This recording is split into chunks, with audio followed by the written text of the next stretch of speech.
Hello friends, नमस्कार। The भक्ति ज्ञान चैनल में आप सभी का स्वागत है। वीडियो शुरू करने से पहले मेरे चैनल को सब्सक्राइब कर लीजिए और साथ में ही बेल आइकन को प्रेस कर लीजिए, जिससे कि आने वाली वीडियो की नोटिफिकेशन आप तक पहुंच सके और आप सबसे पहले मेरी वीडियो को देख सकें और सुन सकें। विधवा औरत के बारे में मैं आपसे बात करती हूँ, विधवा औरत के बारे में मैं आपको बताती हूँ। आज मैं आपको विधवा औरत के दर्द के बारे में बताना जा रही हूँ कि विधवा औरत जिसके बारे में मैं आपसे बात करती हूँ, जिसके बारे में मैं आपको बताती हूँ, उसकी दादी भी अब विधवा हो चुकी हैं। उनके ऊपर कितना भारी दर्द जो है पड़ रहा है या उन्हें सहन करना पड़ रहा है, वो कितनी परेशान है, दुख हैं, क्योंकि उनके साथ कोई नहीं है इस टाइम पे, क्योंकि इन्होंने अपने बड़े बेटे को अपने से दूर कर दिया। उन्हें मकान में, जायदाद में, किसी चीज़ में हिस्सा नहीं दिया, पर वो अब भी उन्हीं पर जान देती हैं। उन्हें कुछ नहीं दिया।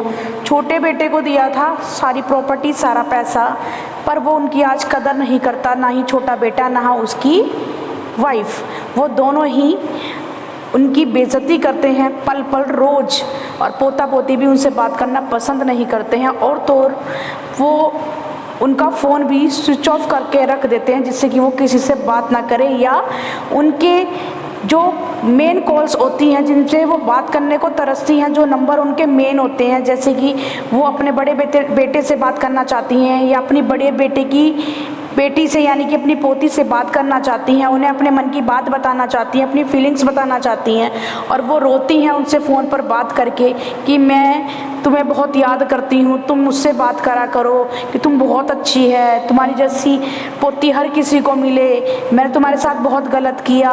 या ये कहानियाँ बताती हैं कि देख तुम्हारे चाचा चाची मेरे साथ इतना बुरा कर रहे हैं, मुझे खाने को नहीं देते, मैं बीमार हो जाती हूँ, 5-5 दिन तक मैं उठती नहीं हूँ, मुझे कोई दवाई भी नहीं दिलाता है, ये भी आकर नहीं देखता कि कमरे में मैं उठी हूँ क्यों नहीं हूँ, मुझे क्या हुआ है। और तो और मेरे फ़ोन को भी बंद कर देते हैं, और या अगर मेरा फ़ोन का रिचार्ज भी ख़त्म हो जाता है तो उसे भी रिचार्ज करा के नहीं लेकर आते हैं। मैं इतनी परेशान हूँ। वो अपने मन की बात अगर अपनी बड़ी पोती से, अपने बड़े बेटे की बेटी से बता देती है, अपनी बड़ी पोती से बता देती है, या अपनी ही वो खुद की बेटी से बता देती हैं, तो इसमें क्या परेशानी। एक माँ अपने दर्द को अपनी बेटी से बताएगी, और एक दर्द जो भी कुछ दर्द हो वो एक बेटी अपनी माँ को बताएगी और माँ अपनी बेटी को बताएगी। तो इसमें क्या हर्ज है। हर कोई अपनी माँ को अपने मन की बात बताती है बेटी, और हर माँ अपने मन की परेशानी को बताती है अपनी बेटी से।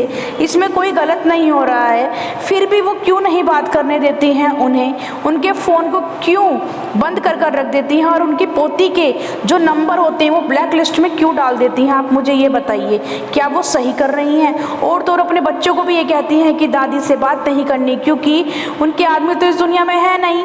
तो बच्चे अपने ये नहीं सोचते कि हमारी दादी अकेली है, हम अपनी दादी से बात कर लिए, दादा भी इस दुनिया में नहीं है। अभी तो 6 महीने ही हुए हैं दादा को ख़त्म हुए हुए। क्या दादी का साथ नहीं दे सकते, दादी के साथ बैठ नहीं सकते, क्या दादी के दर्द को बांट नहीं सकते। उन्हें ये नहीं कह सकते दादी आप परेशान मत हो, हम आपके साथ हैं, हर सुख दुख में हम आपका साथ देंगे। जबकि दादी ने और दादा ने सब कुछ ही दे दिया उन्हें अपना। दादी के बुढ़ापे के लिए जो पैसे बचाकर रखे गए थे, उनके जो काम आएंगे आगे जाकर, वो पैसे भी निकलवा लिए गए हैं। उनको ये कहा जा रहा है अब कि तुम घर से निकल जाओ, कहीं भी रहो, घर से धक्का देके तुम्हें हम निकाल देंगे। ऐसा भी कोई करता है क्या। आप मुझे ये बताइए, ये सही हो रहा है या गलत हो रहा है, क्योंकि मेरी नज़रों में बिल्कुल गलत हो रहा है। ऐसा हमें कभी भी किसी के साथ नहीं करना चाहिए। यहाँ तो इन्हें सब कुछ दिया गया है, उसके बाद ही ऐसा कर रहे हैं। मेरा कहना है, मेरी सोच है, अगर आपके साथ कोई बुरा करता भी है तो भी आप उसके साथ बुरा ना करें, क्योंकि जैसा करोगे वैसा भरोगे, ये तो है। पर अपने हाथों से कभी भी किसी का बुरा मत करो, क्योंकि मुझे तो बहुत दुख होता है, क्योंकि मैं कभी किसी के साथ बुरा नहीं कर सकती, ना ही मेरे हाथों से कभी बुरा होता है। और ऊपर वाले को पता है कि मैंने कभी अनजाने में कुछ गलतियां की हूँ या मेरे हाथों कुछ बुरा हुआ हो।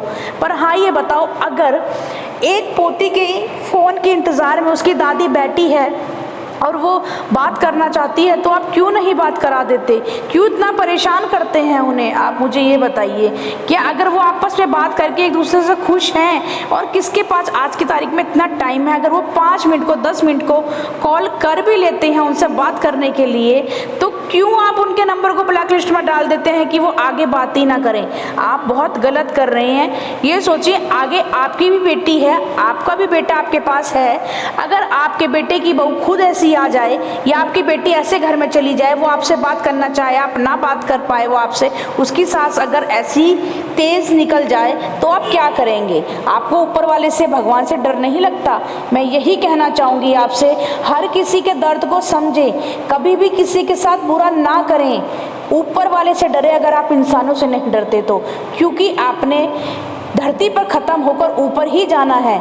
ऊपर ही आपके साथ अच्छे और बुरे कर्मों का आपको फल मिलेगा। आप जैसा करेंगे आपको ऊपर जाकर ही काटना होगा, बोना होगा। इसलिए जो भी करें अच्छा करें, गलत ना करें, और हर किसी की परेशानी को, फीलिंग्स को समझें। और विधवा के साथ तो कभी बुरा करें ही ना, क्योंकि वो तो पहले ही इतनी टूट जाती है कि उसका आदमी ही दुनिया में नहीं है, और आप उसे इतना ज़्यादा दुखी करेंगे तो आपके साथ भगवान क्या करेगा? इसलिए प्लीज़ गॉड से डरें, भगवान से डरें, ईश्वर से डरें। गॉड हमें शांति दे, हमें साहस दे, हमें हिम्मत दे, और हमारे हाथों से कभी किसी का बुरा ना हो, ऐसा करें। मेरी वीडियो को सुनने के लिए थैंक यू सो मच। अगर मैंने सही बातें कही हैं तो भी आप बताना, बुरी कही है तो भी आप बताना, पर मैं अपने नज़रिए में बिल्कुल सही और रियल स्टोरी आपको बता रही हूँ। मेरी वीडियो को सुनने के लिए थैंक यू सो मच।